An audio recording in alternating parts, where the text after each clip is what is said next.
Hinebra at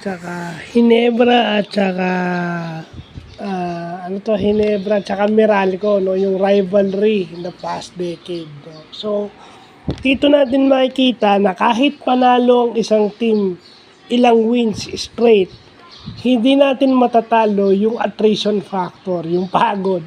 So, again, doon sa mga fans ng Hinebra na lagi sinasabi bias yung mga commentator o yung mga nagko-cover ng game, well, sinabi na ni Dr. J, no? Ni Dr. J. Andy Howe na isa sa mga trustworthy na commentator. Sinabi niya, Hinebra doesn't have a deep lineup. So, ano ibig sabihin nun? Pag tinanggal mo yung usual, yung quality ng game bumababa. At lalo na dahil pagod na yung mga starters nila, yun ang dahilan. Dahil, ilang games sila panalo, 5 straight.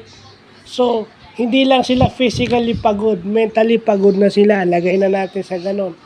And after the first quarter na maganda pa yung laro, dikit pa, medyo slow start yung Meralco, doon nakita ng Meralco coaching staff nila Coach Nenad at saka ni Luigi Trillo.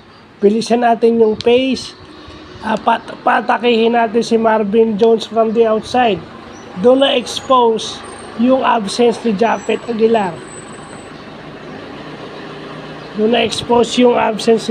Kasi si Isaac Go at saka si Norbert Torres can guard the post, but they cannot guard a player that comes from the outside katulad nito ni Marvin Jones.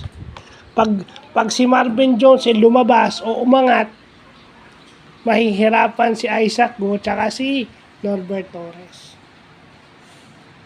Yung presence kasi ni Japet is walang help defense yun. Pag naiwan yun, si Japet yung sasalo dun eh. Diba? Wala si Japet. So, yun lang yun. But Meralco played it well, no? Talagang sinigurado. At saka ang Meralco galing sa 2 talo. So, gustong bumawi. Lagay na natin sa ganun yan. Kasi may mga fans ng Hinebra na hindi ina-acknowledge yan. At tapos sila pa yung magagalit dun sa mga players ng Hinebra. Kung wala si RJ siguro, tsaka si Brownlee wala. Hirap na hirap yung Hinebra. Habang tumatagal yung laro, nahihirapan na sila. They are fatigued. So, yun yung na wala kang masyadong malalim na bench. Ang bench support mo lang sila Nards, no? Sila Nards lang, mababaw yun. Lalo na sa front line. So, yun lang po.